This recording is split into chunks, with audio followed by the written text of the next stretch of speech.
Hello, my beautiful friends, and welcome back to my channel. If you're new here, my name is Kailin, and I post new videos every single Saturday with a few sprinkled in between. And I do post videos mainly about eating disorder recovery and intuitive eating. So if that's something that you're interested in, I would love for you to click onto that subscribe button down below and become part of our little family. And today I am going to be talking about why you should not diet for summer. You are your own person, so I have no control over you and what you do. Live your life in the most fulfilling way that you can. However, with the information that I have and the research that I've done and my experience with dieting, I feel the need to make this video to anybody who feels like they should be dieting in this moment. And if you are somebody who loves dieting and that's who you are as a person, then this video isn't for you and you can kindly click off. However, if you find yourself being pulled in many different directions and are unsure about diet culture and about dieting in general, and just feel really frustrated with where dieting has left you, this might be the video for you. I also want to say in this video at the beginning that I am not anti-health. I think health is so important.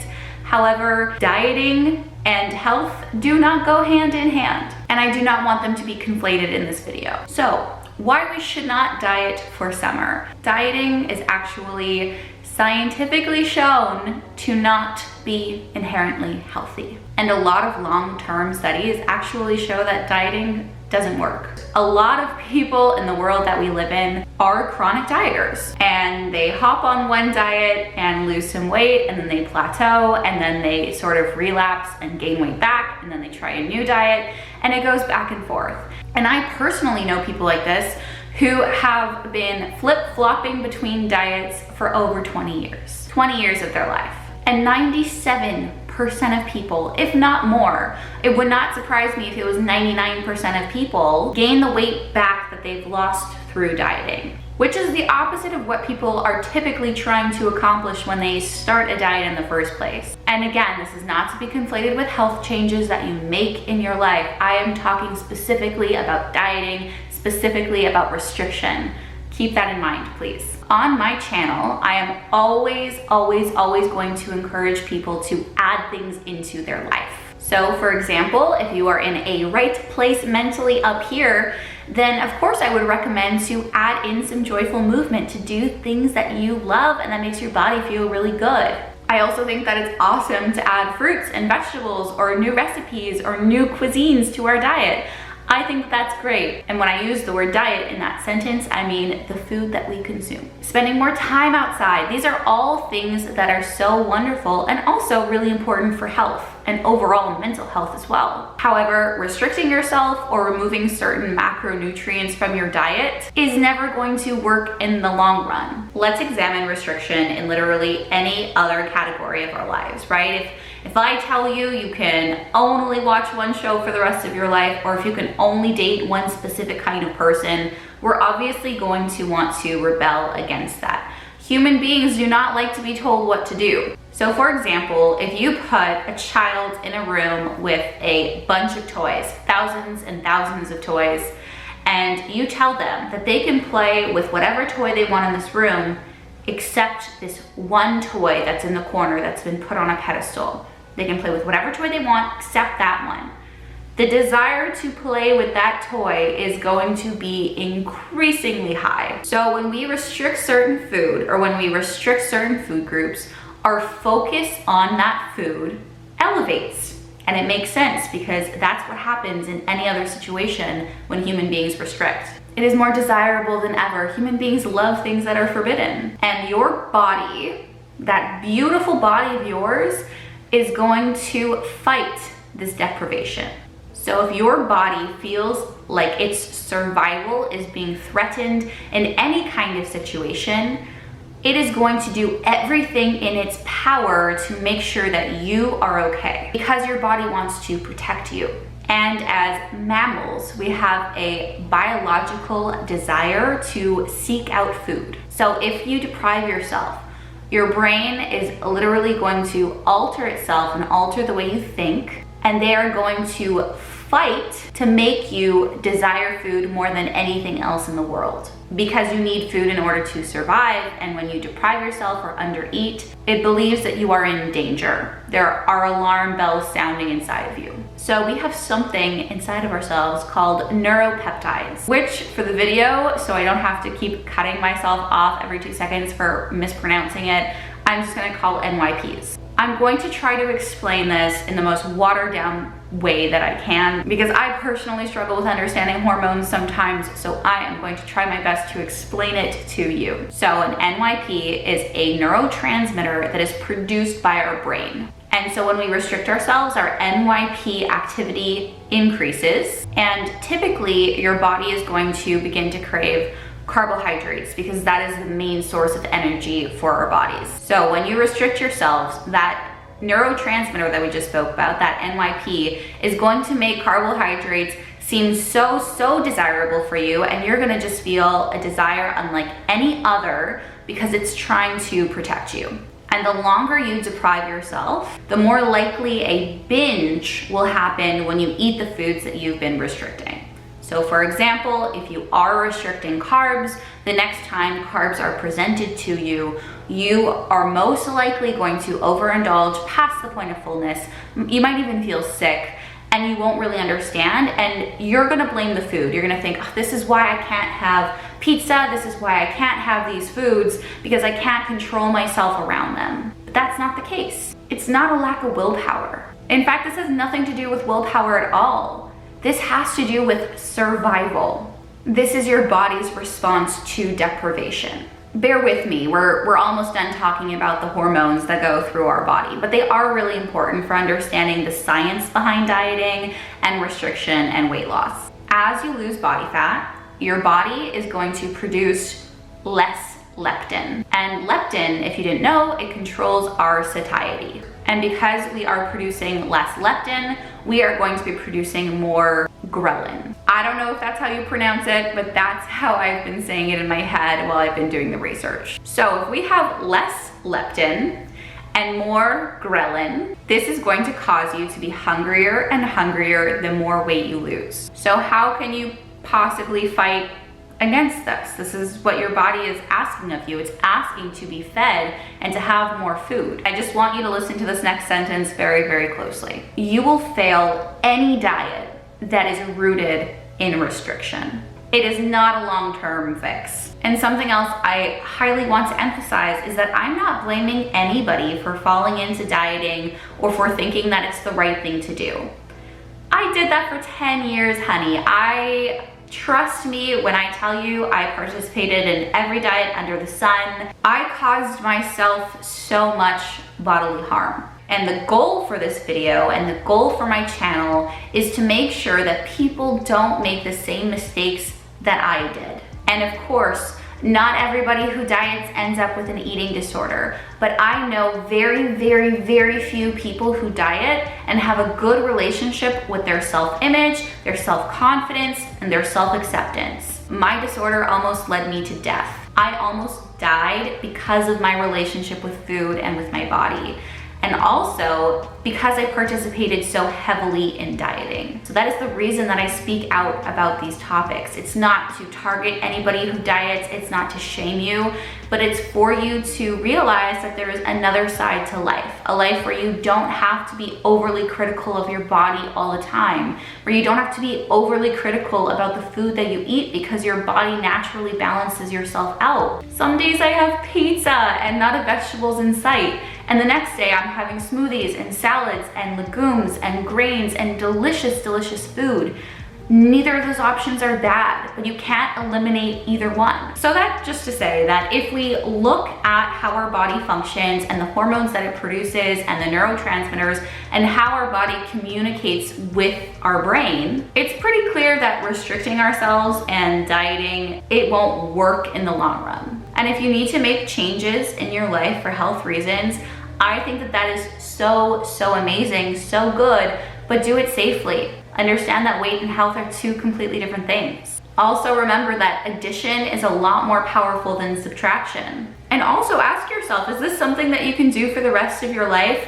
That is what lifestyle is. But if this is something that's temporary or just for you to get that summer body, whatever that means to you, and you're only doing it for 30 days or 60 days or 75 days, whatever it is, that is a fad. And you can actually clearly see fads and cleanses from miles away. Usually there's a time limit on them. There's a bunch of rules you have to follow. Lifestyle should not be that complicated. Life should not be that complicated. And most people who diet for summer are doing it to change their physique and what they look like. If you do anything that is rooted in hating your current body and wanting to alter it, you're never going to get a good result, because you are never going to get the right result that you want. Even if you reach a specific weight goal or whatever it might be, there's always going to be something else you can change about yourself. There's always somebody who's going to be thinner or prettier or have a bigger butt or whatever it is. You are never going to be happy. The problem is not with your body.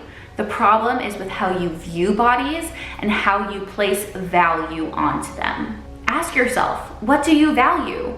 Are you actually living by those values? Or do you only value washboard abs, slim waist, and big boobs? Is that what you value in life, or is there more to life? Ask yourself what true beauty is. Beauty fades, man. Our skin, it's not always gonna be smooth. Maybe it's not smooth right now, and that's okay. Our hair goes gray, our bodies sag, we get wrinkles, all of these things, right? So if you're in the pursuit of this specific body type, well, how long can that even last for? Can it last for eternity? Probably not. So what does beauty actually mean to you? For me, it means somebody who treats others with kindness. It's somebody who is confident in themselves and the decisions that they make. It's somebody who is empathetic and compassionate. That is what beauty means to me, but it will mean something different to everybody else. So ask yourself, sit with that question, and come to a conclusion that isn't only surface level. And I also really want you to understand that you do not have to look a certain way in order to rock a swimsuit, or in order to rock shorts or wear a dress or whatever it is. Diet culture tells you that you need to look a certain way in order to present yourself in a bikini. And why? Why do they do this? Because they make money off of your insecurities. The beauty industry is a billion-dollar industry. Billions of dollars. We spend more money on beauty than we do education. And that is really, really messed up. And listen, it can take years to unlearn diet culture. Years. There are still some sneaky things that I am unlearning every single day. And that's okay. Be kind to yourself, and also remind yourself that you are beautiful. Remind yourself every single day. The more you hear it, the higher of a chance you'll have at believing it at some point. Another reason why you should not diet for the summer is because it can ruin your current relationship with food. If you're constantly moralizing food, it's not gonna make you feel very good about yourself. So if you eat something that's bad, quote unquote, it makes you feel as if you failed. It makes you feel as if there's something wrong with you. It makes you feel as if you have no willpower. And then if you eat something that is good, then all of a sudden you feel better about yourself. We should not let food control how we view ourselves. We should not let our weight control how we view ourselves either. And dieting can also cause eating disorders. I'm not going to bore you with these statistics. I talk about it all the time on my channel, but we know that there's a risk. So if we know that there's a risk with something as deadly as an eating disorder, what's the point of even venturing in the first place? If I know that I do something and there's a 25% chance of something bad happening to me, I will probably abstain from doing said thing, especially something as serious as an eating disorder. You should never have to cheat on your diet, right? You should never feel the need that you need a break from what you're doing currently in your life. It shows that that's not working for you, that there's something wrong there. And cheat days, or whatever you want to call them, treat days, there's so many different hidden ways that people describe binging. That's what it is. When you restrict yourself all week and then have that big cheat day on Saturday or whatever it is, that's the perfect and prime example of restriction leading to binging. Because if you didn't have that day, how long can you keep this up before you just eat as much as you can? Because it's a primal response to deprivation. Not because of willpower, not because of anything like that, but because you are depriving yourself of food and fuel. Focus on feeling good instead of looking good, whatever that means, because heck, everybody here looks good.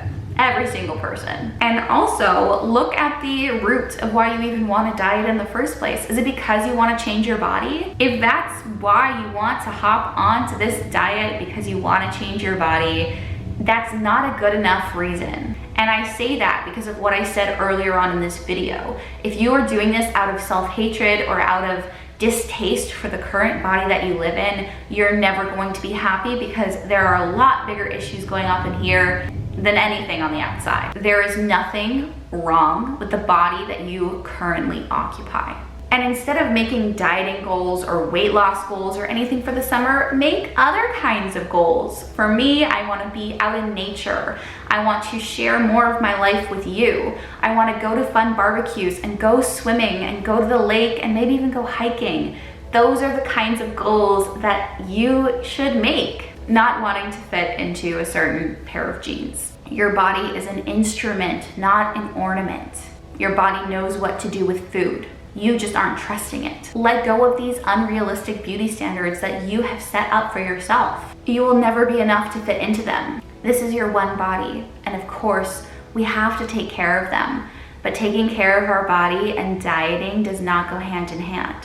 Again, there's a difference between adding things into your life. There's a difference between embracing healthy habits. Again, dieting does not have to be present there. And I just want to say that you don't have to change the way you look to have a good summer. You don't.